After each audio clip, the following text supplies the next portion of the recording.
Good. So, yeah, well, maybe you could just let me know what's been going on recently and how you feel you are at the moment.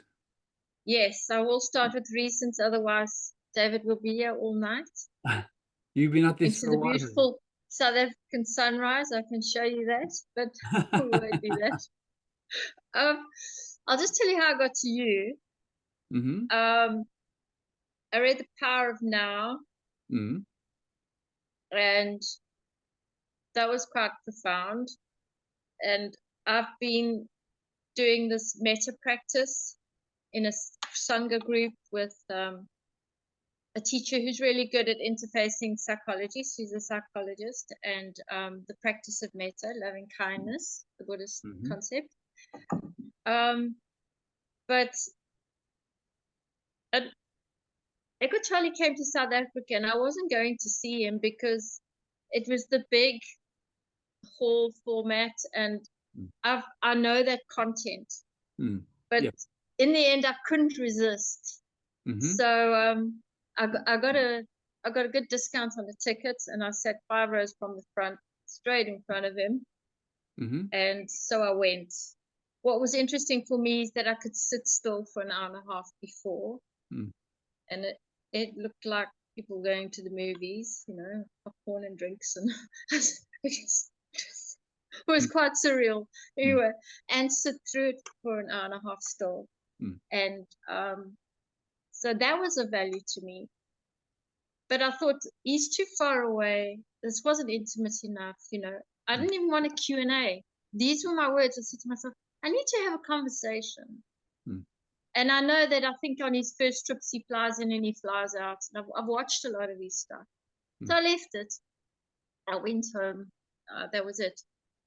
A few days later, you pop up on YouTube and I hear your voice, and you're so settled, so still. And I've never seen anyone listen the way you do.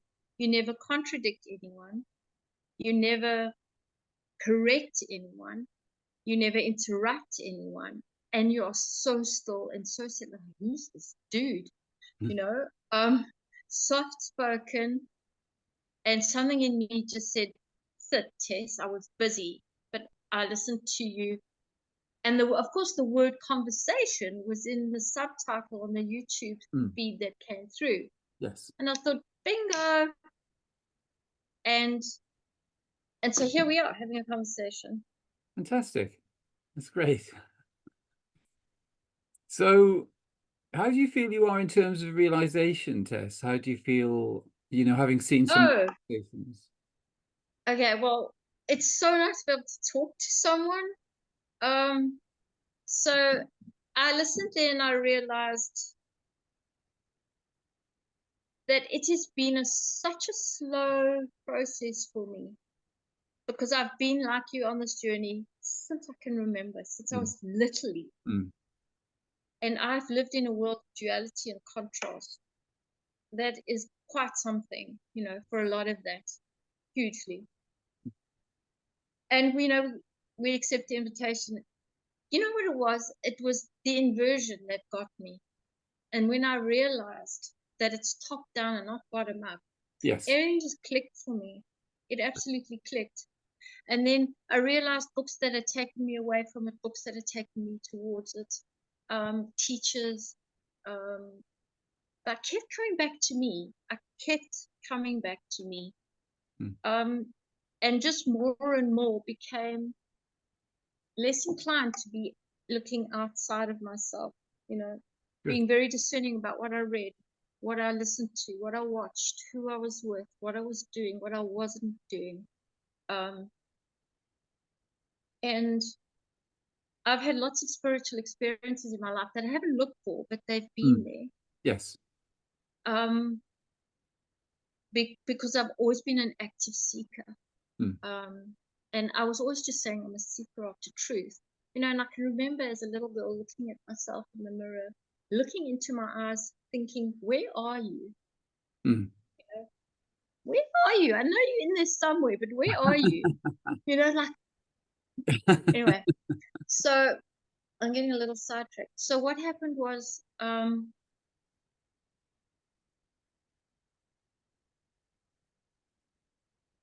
I was introduced to your work. Oh, before that, between Eckhart Tolle and going to sit in that big stadium and watch him and finding you on YouTube, this is the moment, David. One day, this is the moment of the hundreds and thousands of moments. Let's put it that way. Okay. And it's not a big hoo-ha, wow moment at all. But I'm at home, sitting with a problem. I was tired, wasn't feeling too well. And I was grappling with something. And I was about to reach out,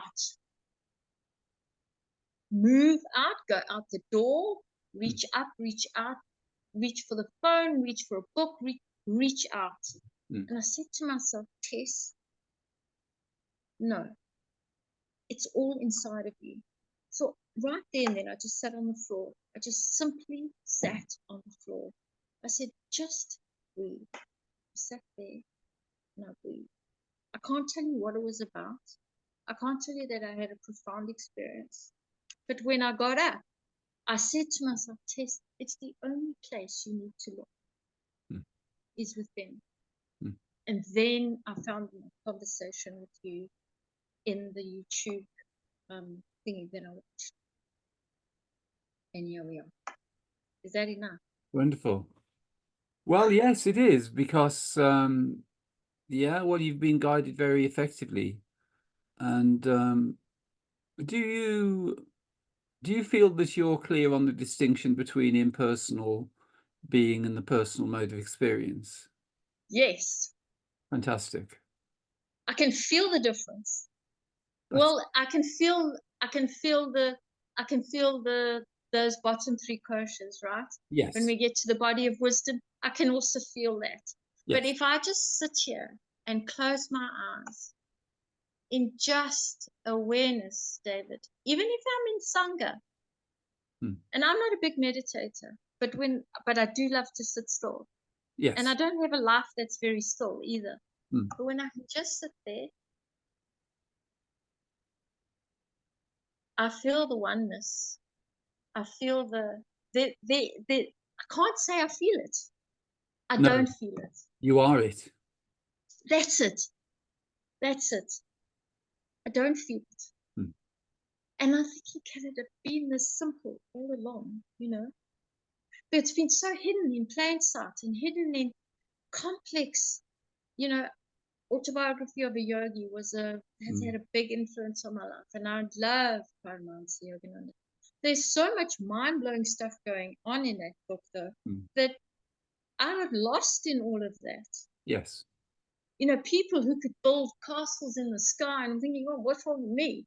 You know, and all sorts of magnificent worldly missions, and you know, like, oh, I'm not doing very well here, or whatever it was. I don't know, you know. And all I needed to do was just what I did that day when I was tired and looking for an answer, and I just sat down and I breathed and I said, Tess, it's all inside of you. You don't actually have to go anywhere or do anything. And it wasn't an emotional moment. It was just the beingness. Oh, and then those words, effortless being. I'm like, oh, yes, that's me. I'm tired of efforting. I am done with efforting. You know, those two words grabbed me. Just like Thich Nhat Hanh's words of only this moment is life. And Eckhart Tolle's words of the power of now. Effortless being. Like, yes, thank you. Yes. Well, the subtle distinction you made between not feeling it but just being it is that's the subtlety, really. And as you say, there's no experiential content to that, because that's what we've been all along. We've just rested and remained as the impersonal, effortless being throughout, and then superimposed on that is a personal mode of experience. But it's that simple, really. It's just that it's been a mistaken identity, because everything in the world has been designed to make us identify with the personal mode. And all along, impersonal being has just been resting there. And but it's really clear, the way you describe it, that is realization. So that's wonderful. Yeah, and I read your book. I bought it. A friend of mine brought it back to me from their trip to England. Oh, yeah. And it was the only thing in the world that I wanted was that book. Well, that's good, because it's beneficial in the way the clarity of realizing one's true nature is so utterly simple that it's, as you say, it's just overlooked, really. But experientially and energetically, there are things we can do in the dualistic realm to make the experience, more enjoyable, and to actually regulate the dualistic experience energetically, because so many things we've been conditioned to do affect us deeply, and create huge suffering, which actually isn't necessary, much of the time. So Yes. that's wonderful. Yes, which is wonderful, and why we're here, because there's a misalignment. I would be lying, David, if I said to you I don't get triggered by my young dog when I take her out and all hell breaks loose with other dogs on the leads in the neighborhood. OMG, or she does something I really don't like. You know what I mean? I'm like, whoops, back right there. Yes. But it's almost harder in a way, because you go, no, I don't want this. But of course, don't resist. Okay, I did buy one other book. Oh, Yeah, I'm yes. doing some PR for you here, and for Rhonda. I'm going to send you both a bill, eh? So, yeah, there is an alarm. Oh, you used the word sheaths when you were talking about koshas. Now, I've always been like, even like the sheath to the nervous system, the Yes. nervous system, the digestive system, the hormonal system. So those systems in my body are not right, because I do get triggered. I don't stay there like I used to, and it's not as intense as it used to be, but Yes. I don't enjoy it at all. I don't want any more drama, any more trauma, any more pain, any more. I've done the world of limitations extremely well. I'm done. Like, sign off, David, on that. So that's where I need help. Yes, I recognize that, And sometimes if I'm tired and emotional, I get irritable and this and that. Nah, I don't want that anymore, No. Or like I wake up with nightmares, and my mind's busy and I'm going, why? It's like, come on, get with the program. The program is, I have realized the natural state of my being. Yes. And the rest of me has to almost like catch up with that. Even though I do operate from infinite wisdom a lot of the time. Otherwise, I wouldn't be sitting here. I wouldn't have had the intuitive steps along the way. I recognize that. And I know that feeling of no feeling, Yes. and of not knowing and not needing to know. But there's definitely, I need aligning, like almost a hand holding, through this. Yes. So how many weeks ago would you say the experience of just kind of sitting down, rather than reaching out, happened?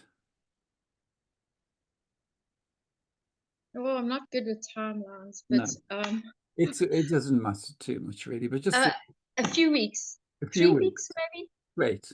Okay, that's good. Well, it's still early days then. So, but you're right. It's really the foundation of functioning from effortless being, which is impersonal being, is something which enables you to reconfigure the dualistic realm. So the first level, which is refined, is the mental level, because that's the next one.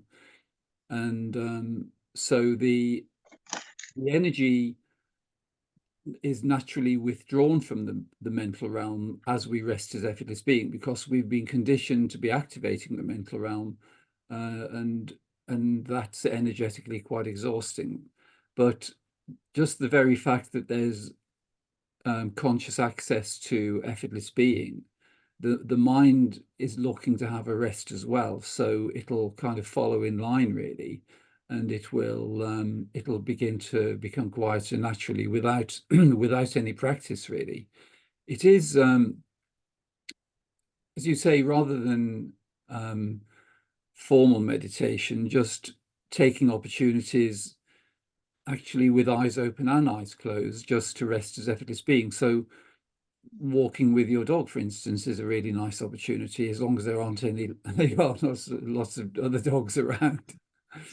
But in a nice quiet location, it would be perfect, because the simplicity of just resting as effortless being, while you're walking, and then just noticing the forms appearing. So there's awareness of your dog, awareness of the wind, awareness of the sunshine, awareness of birds singing, whatever's arising in the moment. That really is establishing the ability to just consciously function from impersonal being. So any opportunity, if you're driving, for instance, or walking, sitting in the garden, even watching TV, or you probably don't watch too much TV, but no, I Don't have have one. no. But really just any opportunity. There are certain things where we need to kind of focus and engage the mind, and that's just like a little job then. But once we've discovered effortless being, it can come to the fore much more in daily experience. So that's something that we can consciously enjoy, really, because whereas previously we might have been mentally preoccupied with something, we can just turn off whatever the preoccupation was, and rest as effortless being, because the dualistic realm is frequency based as well. So the healthiest frequency really is silence. Mm. And so just resting as effortless being, that naturally reconfigures the dualistic realm. So the mind becomes quieter. And then when the mind settles, the emotions also settle, because they tend to be triggered by the mind. And then the physiology also, excuse me, the physiology also settles, because that's usually triggered by the emotions. And so that's the sort of general approach. And it can be just really joyful. So because really what we're looking to do in a conscious way is to change the sort of focus, because the programming we've had is to lead us into the dualistic realm. So it's leading us into personalization, leading us into effort, hard work, striving, achieving things in time, planning, exertion, competing, all those things. But actually, from effortless being, we can turn in the other direction, which is we're turning towards the body of bliss rather than to the mental body. And so naturally experiencing effortless being enables us to do that, because as we begin to experience silence, then we're also beginning to feel heightened experiences, because just even walking with your dog, from effortless being, it suddenly becomes there's more clarity, and there's more sense of delight. And because there's no mental noise, then everything's enjoyed just much more deeply. So we have that as an option. And the more we become familiar with the body of wisdom, we can move through, various levels. So neutrality is the bottom, really, in silence, but then we can move up through things like love, appreciation, compassion, euphoria, bliss, and so that's something we can consciously develop, and that really is another way that the dualistic realm is turned down, because the it's really that we change the focus. So rather than going into the dualistic realm, we're actually remaining in unity. And so the dualistic realm naturally just settles, and it becomes integrated into unity. So you find that the simplicity of functioning from effortless being then begins to find its way into the way the mind functions. So rather than impulsive thinking or compulsive thinking, um, the thoughts tend to arise more slowly, and then we sort of we can kind of watch them rather than acting on them immediately. So it's a sort of slow motion version. And then with the emotions too. So there's more, the more that effortless being is established in daily experience, then the more the mental, emotional, and physical realms can be experienced in a conscious way. Spot on. Yes, David, I agree. I've been moving in that direction though for years. Yes. Yeah. It's not suddenly. No.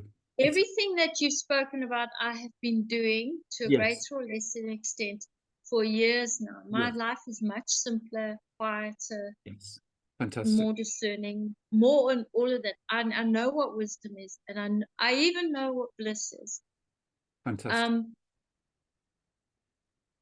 but but my environment and all of that is not particularly that conducive. There are times when I just want to go somewhere still and quiet, where Mm. I don't have to speak, where Mm. there are very few words. To, Yes. unless the words are good words, never mind books, unless the words are good words, they're going to take me away. And I don't want to be away. No. I mean, I don't want to say, I don't need to sit on the mountain and do this every day. And God bless those who do for all of us, Mm. But I have been moving in that direction. That's why Yeah. when I have these, I can only call them like jolts to my nervous system. It's so stark. It's so like I go, whoa, Mm. because I know that's not who I am, Mm. and Yeah. I know that I'm I'm not moving in that direction anymore. I'm not interested in that direction anymore. Only this direction. Yes. And so, above the vibrations and the noise, I love silence. I love stillness. Yes. Um, I still need to manifest more of it. And I love walking my dog, and I have magic moments doing that. And then, so it's like when these other things happen, it's quite stark. Yes. It almost Yes. hurts. Yes. Well, And it, those experiences they can be a form of intuition in a way, because they're saying, well, are you sure you wish to go in that direction? Because it's the contrast is making it apparent that it isn't really desirable to go in that direction.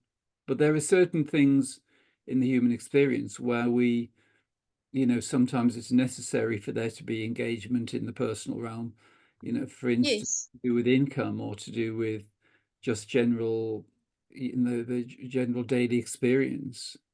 yes. No, and I'm happy to, David. And I mean, I'm a natural from very young, a natural extrovert. I naturally reach out. I'm Mm. naturally Mm. sort of bubbly and articulate and all Yeah. of that. And I work in a health shop. I help people, and I'm happy to. You know what I mean? Fantastic. And family and friends, and so I'm quite engaging in my life. Yes. But I always feel silence pulling at me. Like, Mm. mm, the pull is upward. Um, And at best, all I ever want to do if I'm going to help anyone else is point, like here, just sit down, Yes. be quiet, be still, breathe, and look in here. That's it. That's the message. Yes. Yes. I can do it in That's four good. little, instead of like that, Yeah. which is what we grew up with, right? Yes. I can do it in less. Finished. Finito. I Well, don't want that's to take probably anyone away. that's probably the direction that your life will be taking, I would say, because the clarity is already there. And as you say, it's something which has gone on for a long time, which you can see why realization is referred to as the gateless gate, because you've actually, Yes. there was no gate. You were already, if there was Yes. one, you were already through it, but you weren't existing as a personal entity. It was just impersonal being, was the totality. And so that's and everything in terms of your experience has been valid and helpful in being able to help others. So that's something that's really amazing. But it is so it's good the way you describe it, because it sounds as though the personal realm is also delightful. That Yes. No, it is.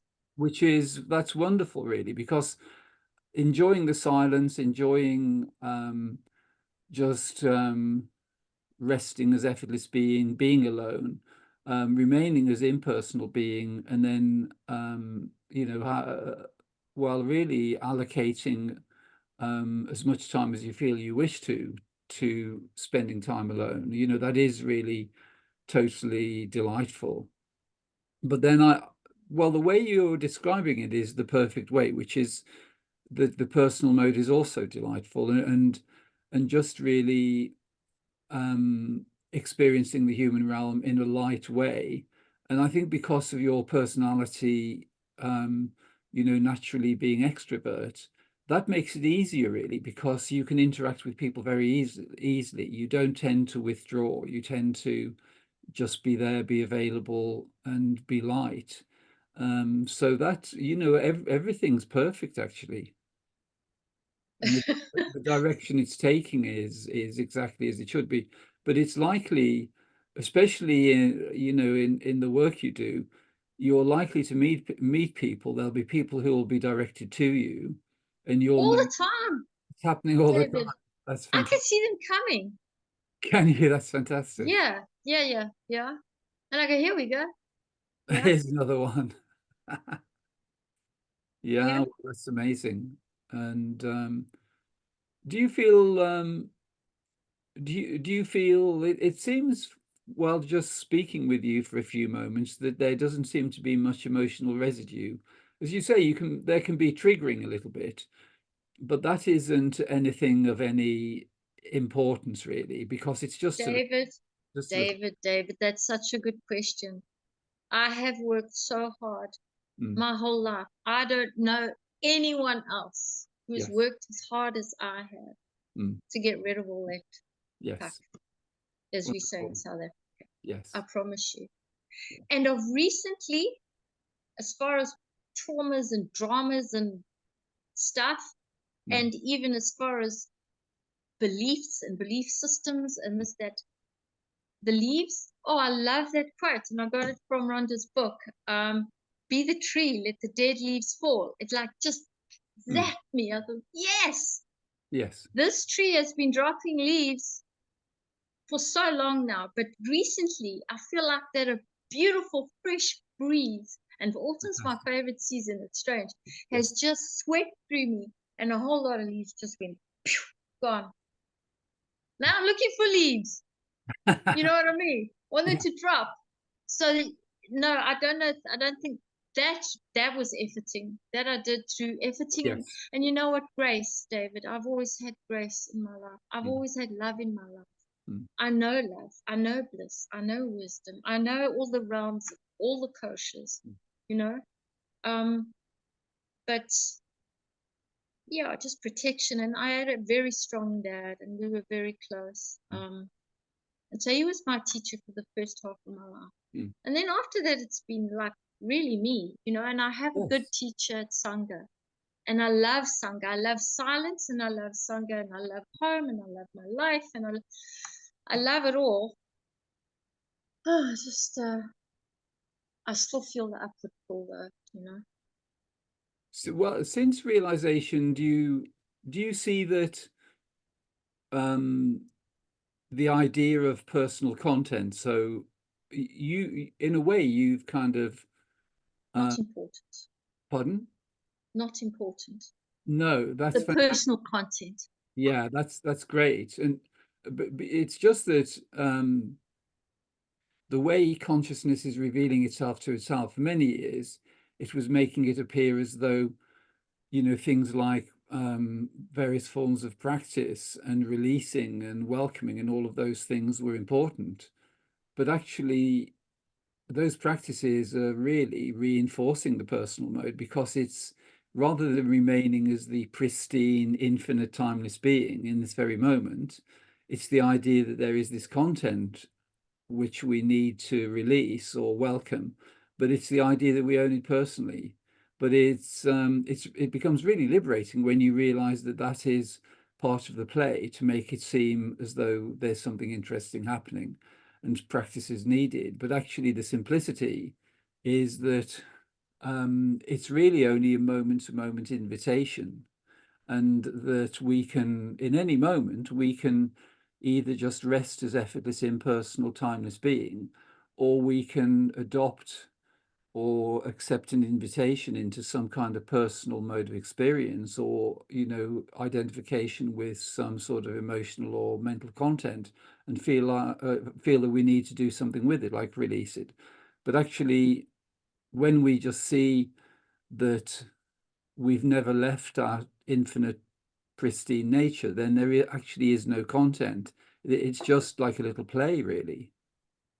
You see, yeah, And it's so liberating to discover that, because it means we don't need to spend years and years or lifetimes releasing anything. It's just that that's been an element within the play, really, which has been because the infinite being, for it to have the enjoyment of kind of rediscovering itself, it has to do it incrementally in a way. It can't do it instantaneously. Otherwise, the game would be over. There would be no game at all. But it's because it reveals itself to itself in a particular sequence that certain things are intact for a while. Like you and I, we practiced meditation for years, or did various forms of spiritual exercises and things, and then gradually you move along and you see that it becomes more and more simple. spot on, David. And you've answered a question that I had, which was, and I really love Rhonda's book, and there's so many authors in that book, and I Mm, thought, do I go down the rabbit hole of all these authors and all these methods and all these things? And like after I listened to the one conversation that you had, I can't even tell you who it was anymore. That wasn't important. mm, Um, personally, um, I didn't want to hear everyone's stories. I no. don't even want to hear my own stories. And it's not that I don't care, No. but they are stories. Yes. You know what I mean? I care that you're suffering. I care that you're hurting. Mm, I can see it, mm, you know, and let me point you to you. mm. That's all. Yes. But I'm really not interested in my stories first. And then, like, I don't know, the Indians have this saying, you tell your story 3 times and you let it go.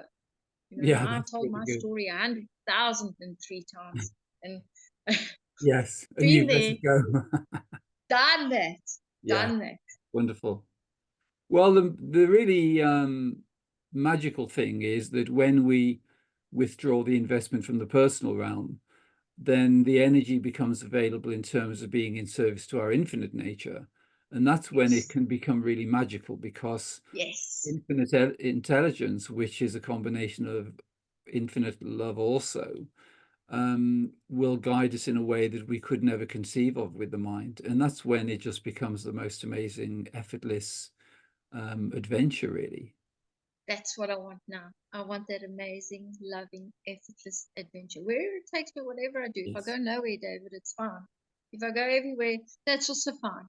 Yes. Whatever I do or don't do, or am not, or have not. Yeah. But that I'm being true to that nature, and Yes. that I'm availing myself.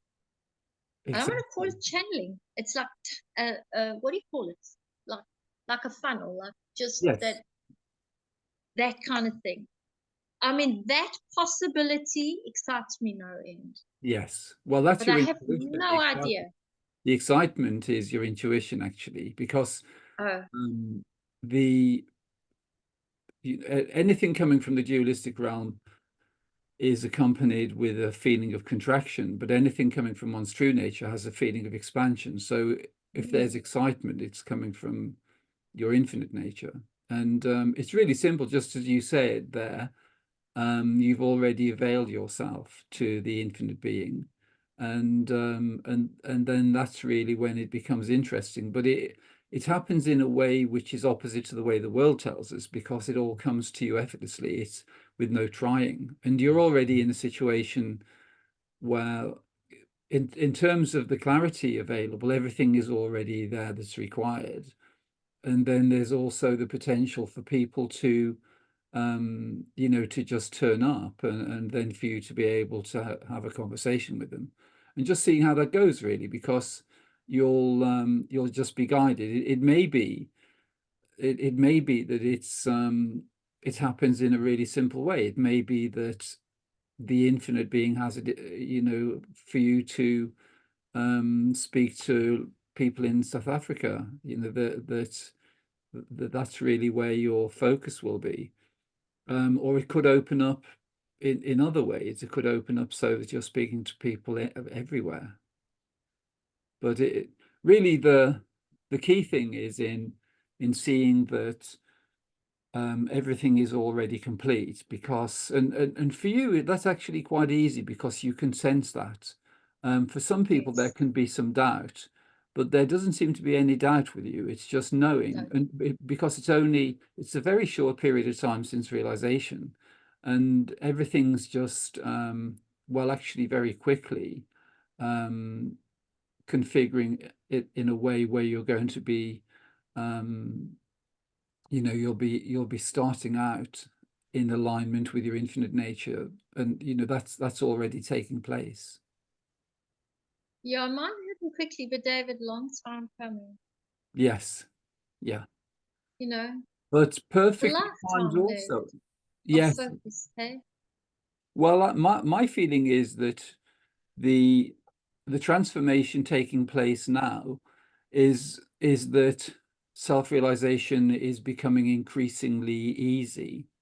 And Mm, so, for that to be facilitated, it requires lots of people where there is self-realization, so they can help those who are ready. And it can be quite, you know, it can just be really effective and just being available. And so my feeling is that the timing is perfect, even though it seems to have been quite a long time on a personal level. That's because the infinite being has been guiding you all along. And it's what is thought is, well, really, we can utilize Tess in the most effective way by allowing her to gain all of this knowledge and experience, because she'll then be able to relate to anyone who turns up, because she'll have already done and experienced and known whatever questions need to be addressed. So um, that's really why it's been quite a prolonged thing. It's really just in preparation, really. makes sense. Mm. Suddenly everything makes sense.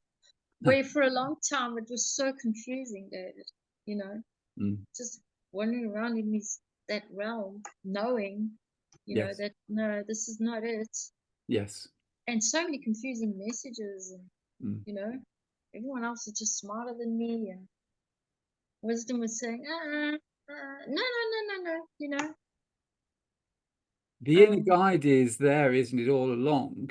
You know what it always, isn't, you know what it isn't, and then it just kind of clicks into place. And then now there's realization, your ability to assess the validity of any kind of knowledge or teaching is really so clear that yes, you recognize the value in everything. And you know, if there's something which isn't particularly beneficial, you recognize that straight away too.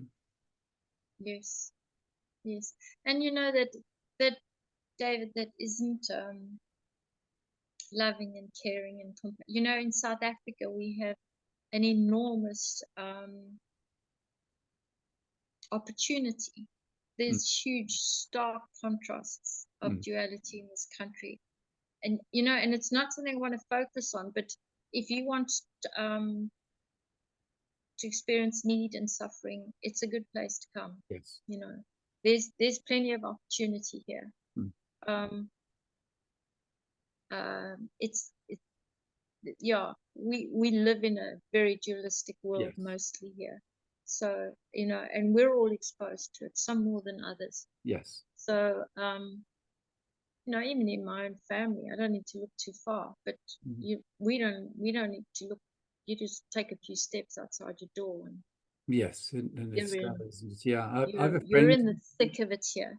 Yes, I have a friend who is South African, and she, well, like you, there, I think it's a really amazing place to grow up in one sense, because you have to be really strong to be able to deal with the dualistic experience. But yeah, it is also a challenge, because it is so stark. It's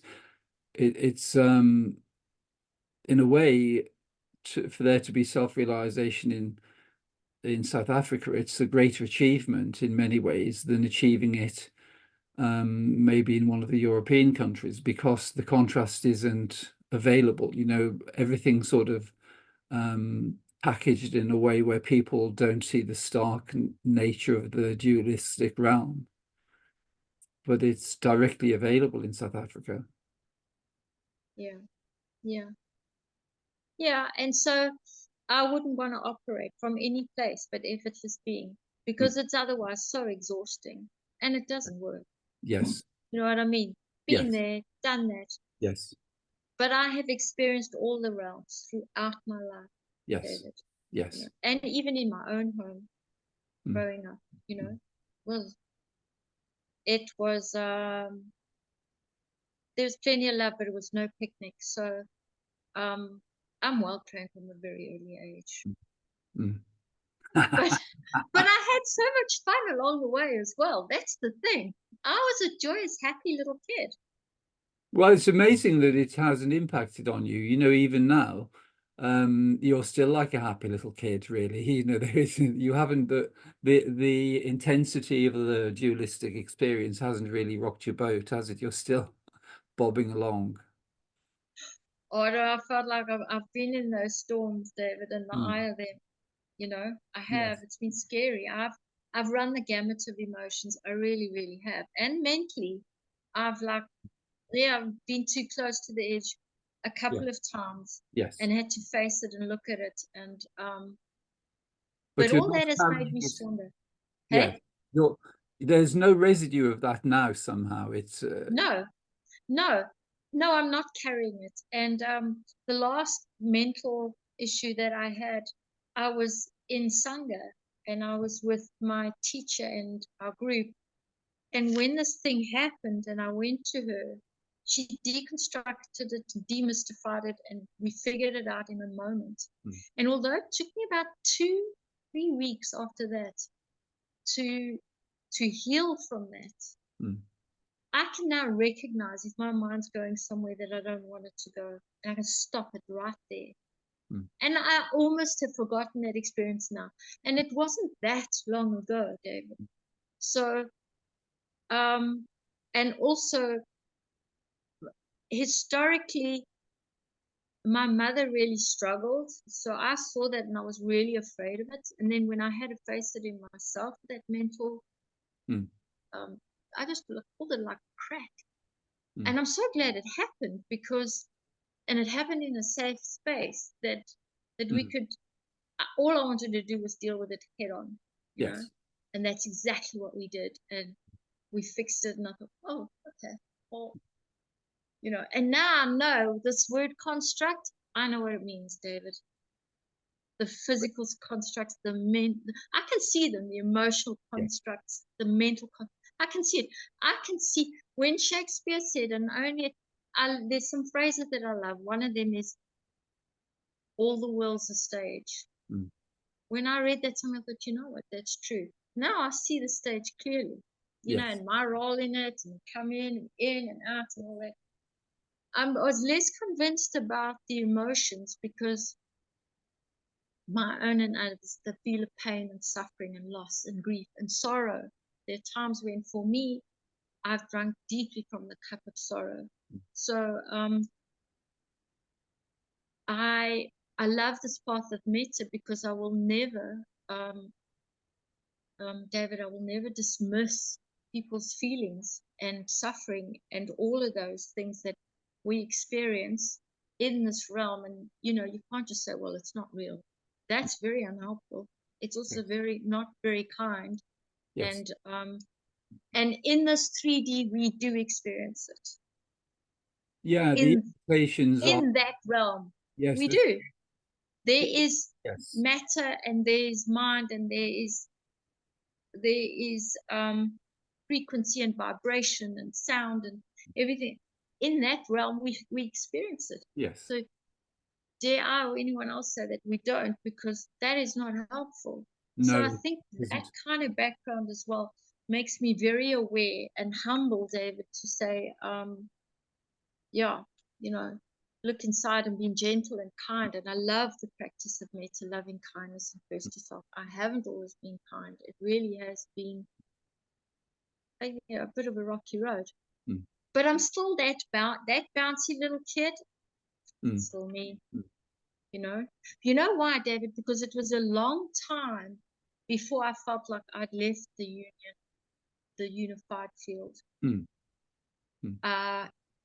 I spent quite a bit of time in my early years in that state of happy, joyful, blissful, never mind what was going on or not going on.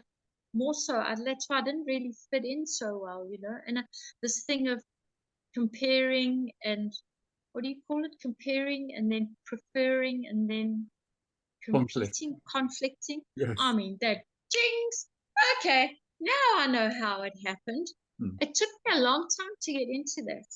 Mm. It wasn't, I knew that that wasn't my nature, and that's not how I played it. And I was seen as, you know, like being not confident, or Mm.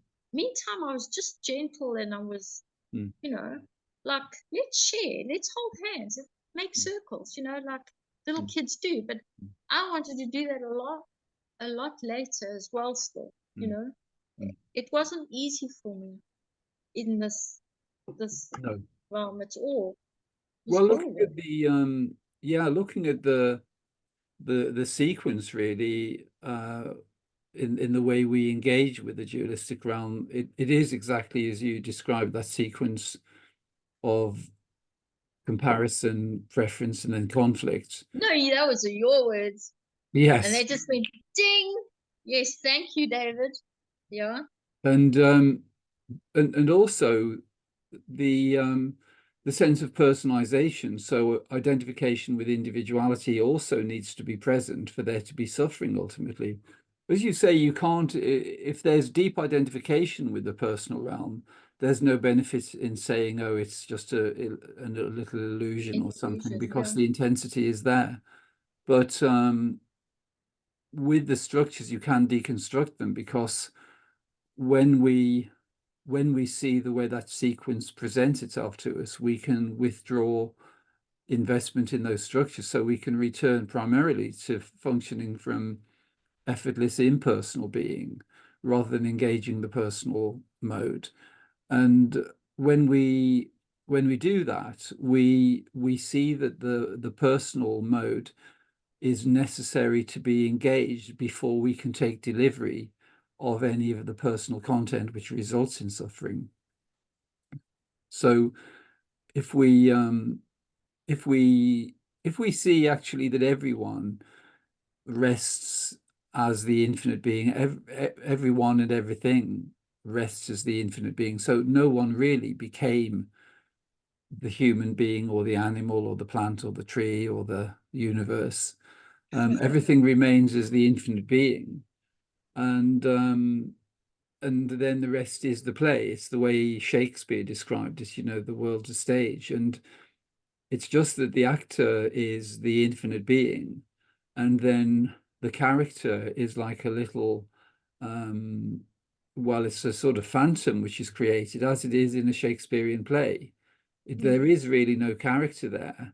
It's a phantom which is created by the use of language. And personalization also is created through the use of language. If we're using words like I, me, or mine, we're consenting to the idea of existing as a personal being. And when we consent to the personal realm, then we're then vulnerable to taking delivery of personalized content. But if we remain as impersonal, effortless being, we can't take delivery of the disturbing content. Yes. That's why, David, I've been YouTube's my favorite social media platform. I communicate with friends and family on WhatsApp. And if I want to watch something, I go to YouTube. You know, I don't watch Netflix and I don't watch any of that. I don't have TV or whatever. And you know, there's so many teachers, and everyone knows so much about so many things. I don't know anything about anything, David, and everyone's an expert, and you know, Yes. and oh my Lord. And then I come across spiritual teachers, and you know, everyone's well-meaning, and I start watching, and I go, nah, nah, nah, nah, nah, nah. Oh, I can't, no, definitely not. You know, Yes. mostly it's no. And Yes. then you came along, and you see, and that's where I recognize the tone of your voice, the way you sit still, the way you listen, the way you don't interrupt. And then, of course, your content is so brilliant that it all made sense to me. You know, you put words to the right words, because so many words take us away and books take us away. I've said this before. So that I hear what you're saying there, and there's that emphasis. So what I'm saying is, David, after that, that I want to operate from that same effortless being, and that people are just attracted to that.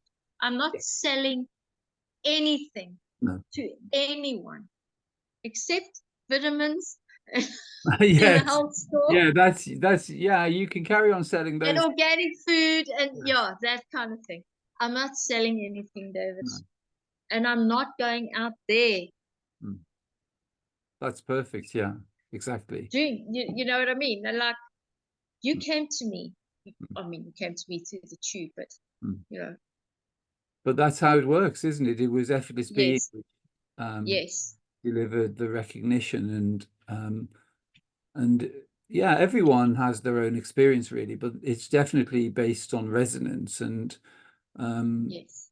and that's something which is it's really reliable. That's the saving grace really, that you know, if you do watch content on YouTube, what you're sure of is that your intuition will guide you really effectively. So there can be thousands and thousands of people saying thousands and thousands of different things, but it doesn't matter, because your inner guidance will let you know what is of value and what isn't. So there's Yes. no confusion really, especially once there's realization, then just really becomes very easy.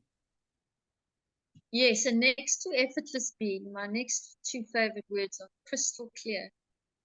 Yes. You know, and I've been about as far to crystal clear as one can get in my life, you know, like in the thick of it, but crystal clear. Wonderful. Because then people get you, right? You don't have to effort. No.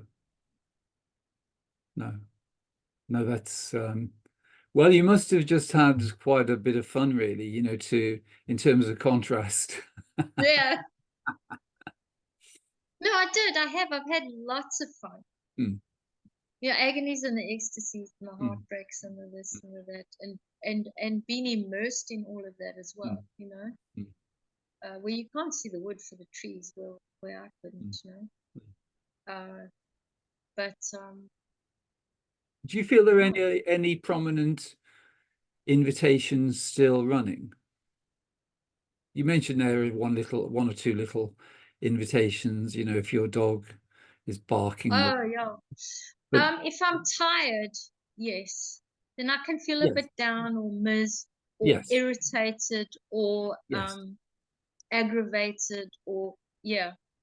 Well, really, that's again your intuition, because the key thing that's telling you is that balance in the dualistic realm Yes. is the most important thing. So maintaining you know, your mental, emotional, and physical vehicles will let you know what they need, and so those experiences really are a form of guidance, because they're just, it's like a little fence which is saying, if you go too far in this direction of overexertion, then you'll have these experiences. So you just tend to create a balance where you're rested, and then everything is as joyful as possible. And because the dualistic realm is designed to encourage people to overexert, but but the amazing thing is that alignment with effortless being seems to reconfigure the way time works, because if we're overexerting, there's never enough time. But from effortless being, there's always more time than we need. That's so true. That's so true. And the other word that I love also, David, is equanimity. Mm. And that's something I've been working on through the sangha that I've been with for years now. Other people come and go, and I'm still there. I'm going, nah, I'm where I want to be. My teacher, I don't know, she's happy to have me there still. So, but that word equanimity, Mm. love it. Mm. Balance, love it. Mm. I don't like being tired. No, no, it's not a lot of fun really. And it's quite easy to regulate things, because also it's much more, activity is much more effective and enjoyable when we're rested. So there's never there's no benefit in being tired, because if we've overexerted it, we lose the joy in the experience, and then the content, that's being created isn't on such a nice level either. It tends to be, the quality is less in some way. Yes, and I've been very good at overexerting because, but even physically, I've like been quite, and then I got sick, and then Mm. so it's been like a slow build up again. But I'm way more Yes. discerning now about what I Mm. do with my energy. You Mm. know, and I'm lucky that my body has walked me through it beautifully, and that I'm Mm. happy and whole. But no, when I look back, I think you're not doing that again. No ways. No, like, nah, nah, nah. Yeah. You're in an amazing space. It's fantastic, really. Well, the conversation's been really enjoyable, but it's been, the key thing is just recognizing that, everything is already available, and that you don't need to look outside yourself. It's really just a kind of a connection between us, which is, or experiencing unity really together, which would be a best. Indeed. Yeah, you were no stranger to me when I saw you. I didn't know the face and the figure and all that, but like I went, oh yes, okay. Mm. Um, and I love that word recognize because it's recognize. We Yes, know it all. You know what I mean? It's yes, like the recognizing. I go, yes, yes. yes, David, yes. Oh, you put it so beautifully. Yes, thank you. It's like, Mm. I appreciate it. It's Friday night, and here you are sitting. And isn't that amazing? Actually, quite incredible. Halfway down the Yes, whole African amazing. Yes. continent. Yeah, you know, The time difference isn't that great though. Is it two it's only hours? 1 hour. No, Just it's one 1 hour? at the moment. I had Oh, to that's check that amazing. so That's that I didn't miss it. fantastic. It's Sitting incredible, Kippy isn't it? going, Yeah. woohoo. Yeah. Yeah, well, that's fantastic. So do you feel there's anything, in either the mental, emotional, or physical realms that you'd like to have a chat about? No, because I know I can sort those out.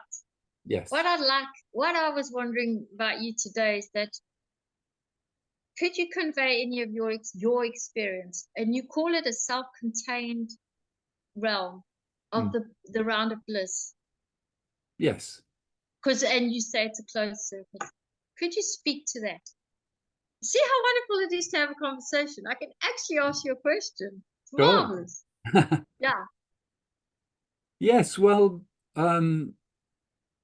bliss, was present very early in life. I think being fortunate to have quite a sort of settled childhood. So the early years, bliss was available. And even with, entering into the early years like 3, 4, 5, it was still accessible. So it was maybe round about, well, up to the age of 2 or even into 3.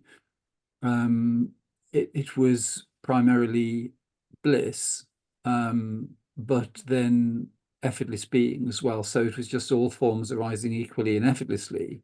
and then awareness of the body mind.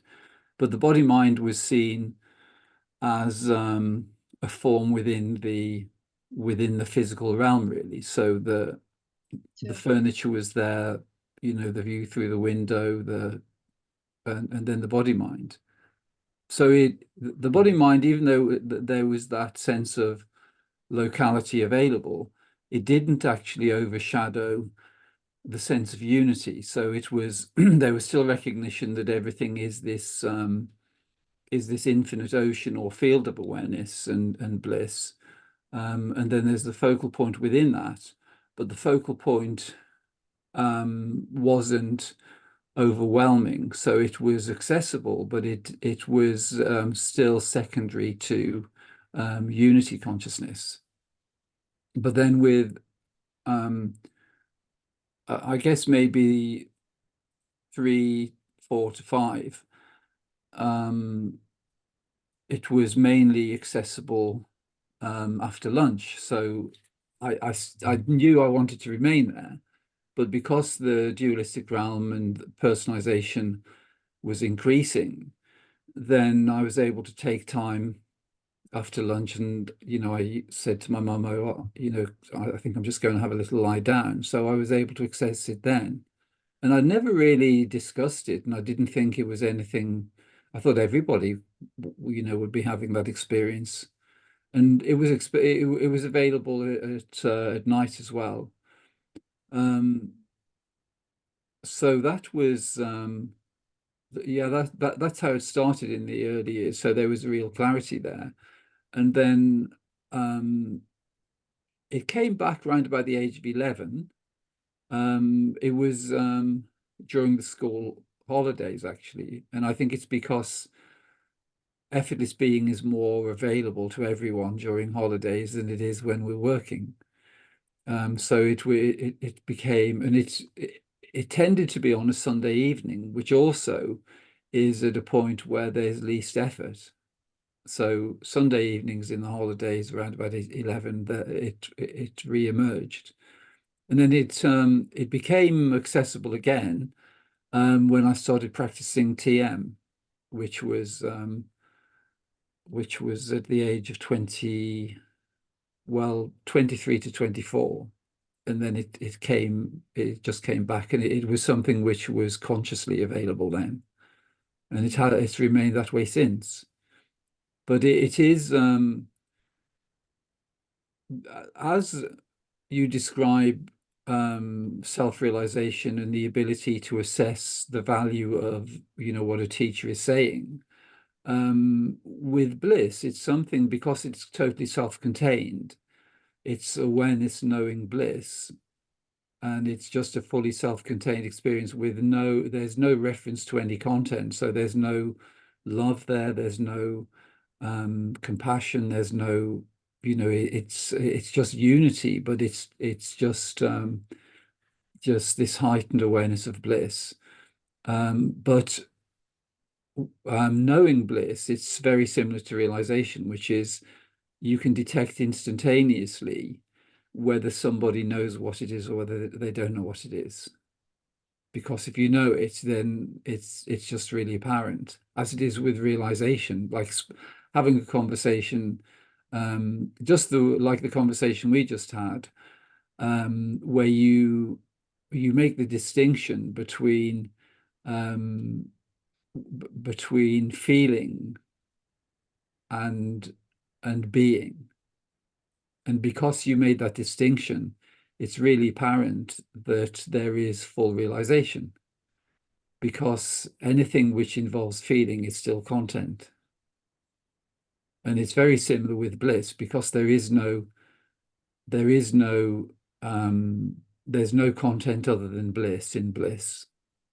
But it's something which is it's becoming more and more available, because it's like we've been conditioned in this world to take a left turn into the conceptual realm.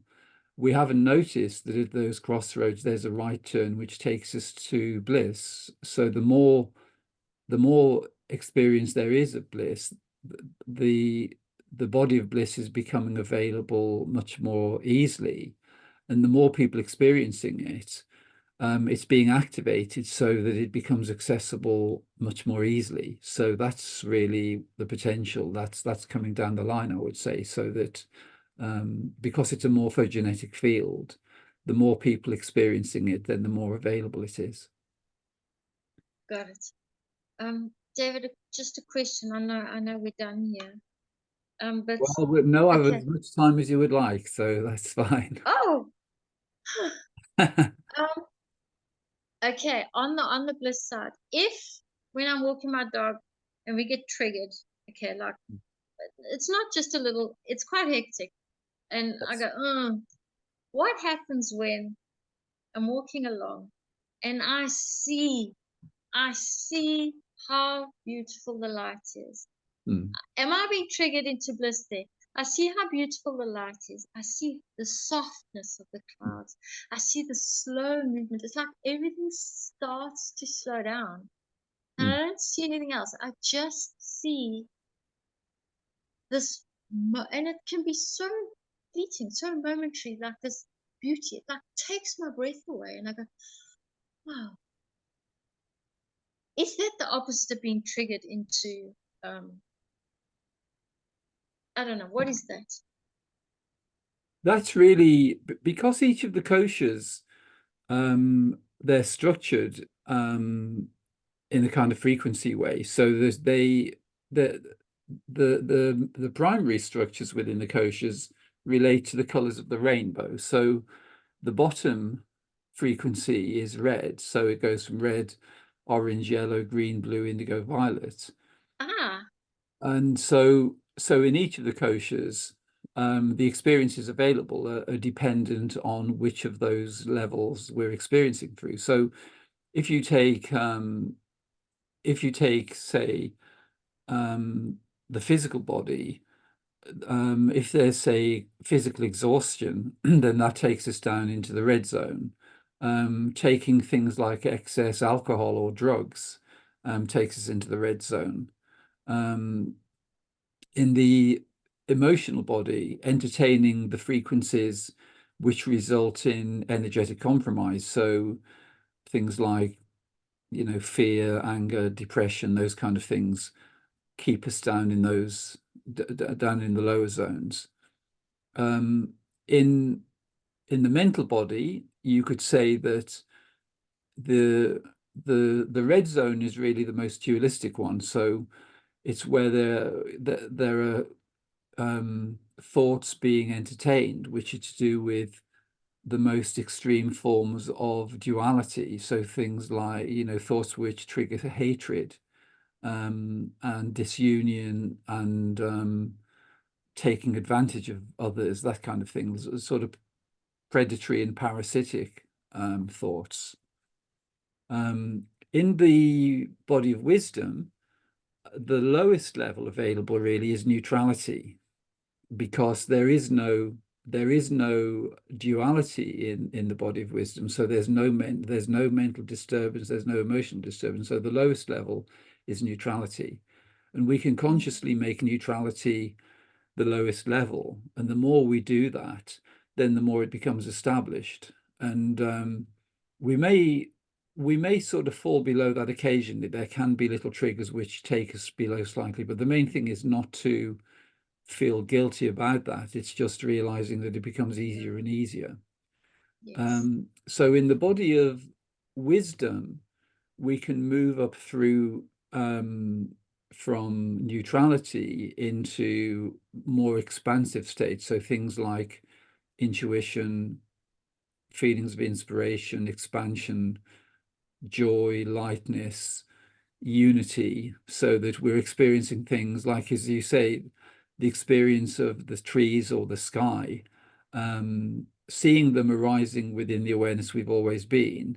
We actually see they're arising within us. So it's a sense of unity. It's on a level of intimacy Ah, which which isn't available in the dualistic realms. It's the same tree, it's the same sky, but the mode of experience is different because the one is based on unity. I'm looking at the tree, I'm looking at the sky, and then there's a conceptual sort of description. Oh, it's a lovely day today, isn't it? So that's in the sort of conceptual realm.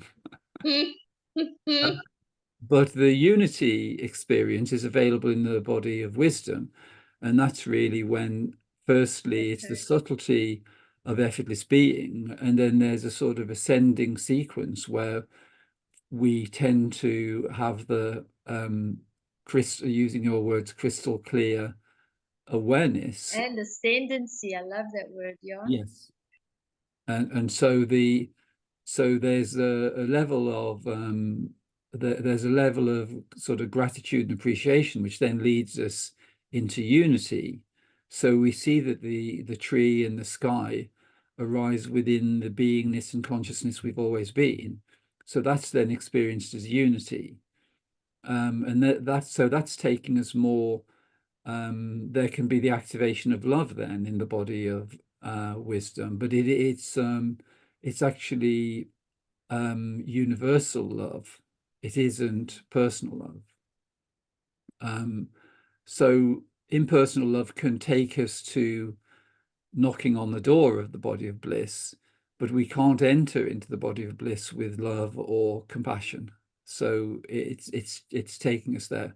But the more the more we become familiar with the higher frequencies within the body of wisdom. So if we're up into the sort of blue, indigo, and violet realms of the body of wisdom, then we can have those really heightened experiences. And they have the access codes to the body of bliss. Wow. Particularly violet. You know, violet is considered to be the color of realization, and but it applies to each of the it applies to each of the koshas. Actually, you can go from the violet frequency at the top of each of the koshas into unity, because there's the potential in each of those. So if you say, you know, using, say, yoga positions, or Done yoga. pranayama. Yeah. So those physical exercises can take us into unity from the physical level. The emotional level, there can be feelings of expansion, appreciation, love, which then converts into impersonal, infinite love. In the mental level, it's really where there is unity, a sense of unity in the thinking process.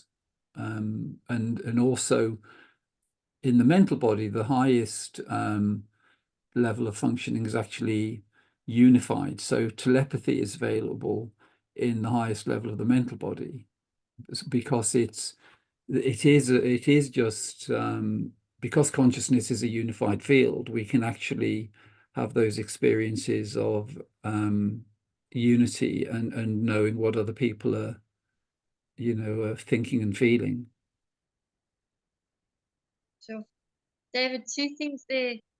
Thank you for that. I really learned so much there. It reminds me of two things. My health practitioner sent me to another health practitioner because I said I want to go on hormone therapy. I'm losing too much muscle. Whatever. Anyway, she sent me. Do you know what You know what he gave me as treatment? Liquid lapis lazuli. What Wow. color is lapis lazuli, David? Oh, yes. What That's color interesting. is it? Is it blue? Is it indigo? What is it? I Uh, don't know. I'm not, well, actually, I'd need to look at the color exactly, but it's definitely up in the high frequencies, isn't it? Yeah. So that's what I didn't go there with a little packet of pills like I No, wanted to. And I go, oh, okay. We had amazing. an interesting conversation, and I went away with my little indigo bottle of lapis lazuli. So that was interesting. That brought back that memory. Yes. And the other thing was and about the rainbow. I don't know that what you've just told me there. I was in the shop one day, and this woman walks in. She's got a jersey on. I've got it right here. The Mm. rainbows, but they round the arms, the Oh, yeah. sleeves. Yeah. I said, "Oh, I dig your rainbows on your sleeves." She didn't say a word. She took it off. She folded it. She gave it to me, and she said, "Don't give it back to me. It's yours." Wow. And so now I'm like, That's I don't know, those kind of weird very things happen interesting. to me, Yeah, David. that's a very interesting synchronicity, isn't it? The rain being given the rainbow clothing. Jumper, Yeah, yeah, you know. And it for me, not that I mind, but it's not, someone said to me, "Oh, yeah, but those are the gay colors." And I go, "That's fine. It's a rainbow. It's about, I don't mind that, but no, it's about the light. It's about those rainbow yes, colors for me and how close they are to me. I'm yes, wrapping my arms around them. yes, It's not out there anymore. It's no, right here. So that's why I knew it was significance, and that's why my spirit told me. And then I just say things. yes, um, oh, I love your jumper, mm, I love the rainbows on your sleeves. yes, Because I immediately put my arms around myself like that rainbow's wrapping itself around me. And wonderful. then next thing it was in my arms. So Yes, now when I wear it, I can go like this. And you know what? I am that rainbow. exactly. The We rainbow are. in you. Yeah, exactly. So it's not out there. It's in It here. So isn't. that's just a beautiful metaphor for the whole thing. Yes, And it's the quite lapis interesting. lazuli. Yes, You know what, David, I've played it too small for too long, and I don't say that in an egotistical way. Not at no, all. it's I'm great to not out there to recognize that. conquer the world. I really am not. I'm not worldly ambitious. I'm none of that, you know. But let me know. Let me realize who I am. I am. It's the great I am. Exactly. You know And there is no ego there. There can't be, because to actually remain as impersonal being means absence of ego. The ego only appears in the moments we're using words like I, me, or mine, and we can overinvest in the personal realm, which is ego is just a little bit of overinvestment in the personal realm, but it's only from moment to moment, because everyone just reverts to impersonal being as soon as they stop thinking or speaking. See, and I love that, David. I absolutely, and that's why I don't like noise. I don't like crowded restaurants. I don't like crowded spaces and places, because it's noise. Mm. Um, Moment to moment. That's why when Tich Nhat when I read those words, only this moment is life. It's Yeah, true. And exactly. I love the moment to moment. And Mm. then we're resting. Everything else is whatever it is, and that's fine, but it's moment to moment. I just love Exactly. it. So It all simple. just, yes. And I love simple things. I like simple food. I like simple clothing. I love I would like to live a simple life. I have my tent at the river. I'll be quite happy. Small community. Fire at night. Wake up with the sun. Go to bed lie under the stars. That's about the extent of my ambition, David. Well, that's about as magical as it can get. That's the word. That's what I love. Magic. Magic. You know? Like the magic of the lapis lazuli and the magic of the jumper in my hands, the Yes. rainbow in it wrapping itself around me, and the magic of the smiles. Oh, and what I love, and I've always said, David, with people that come into the shop, a lot of moms bring their little ones in. Oh, and I can just see the magic there. I just smile and Mm. beam. I see the light coming out of his eyes, and then I can see them struggling. And now you've explained to me, I know why and how. And then you can see the identity and you know uh, how long does it take you know Well, but I hopefully think that you'll be able to preserve their innocence for longer just by, you know, well, I'm sure that's something which is going to come. I think for the dualistic realm, we do have those experiences of yeah, identification, but I think it's okay knowing it without getting too invested in it. And I think for children to be able to play in the personal realm is great, but for the mm, intensity which is currently there, it would be nice if that was all dissolved, really. So it would all just be playing then. yeah, just playing it. But I felt like a lot of my life has been playing. Mm, I haven't had to hold a lot of contrast, a lot of so, mm. and I know that is the duality realm, but can you do that with wisdom? Can you do that with some part of you knowing, with you know um Yeah. So I'm not quite clear here because that's why I'm still intact. Mm. Like some people, they just, how are they going to get back from a place they've never left? I know, Yes. but when they're in the thick of it. Yes. Well, fortunately, it's all being guided by the infinite being. So we're experiencing what is effectively a movie, and it seems as though people are really deeply invested in the personal realm, and there is very evil beings around, but they're just playing those roles in one sense. Yeah. And Uh, the intensity of the dualistic realm, I feel is going to subside, and the ability to integrate unity into the dualistic realm is something which is happening. That's really oh, yes. that's the solution ultimately, because the dualistic realm can't prevail if there is unity, and the more beings consciously anchoring unity in the dualistic realm, it transforms it quite rapidly. Okay. Yes. We'll anchor silently.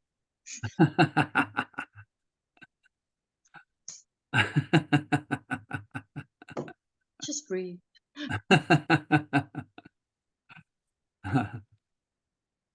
Okay. Yeah, Well, lovely to speak with you. It's been yeah, it's been great. Just the clarity, it's been a really easy conversation actually, because the clarity is already there. There've only been a couple of questions really, but and they've been more to do with entertainment and joy really.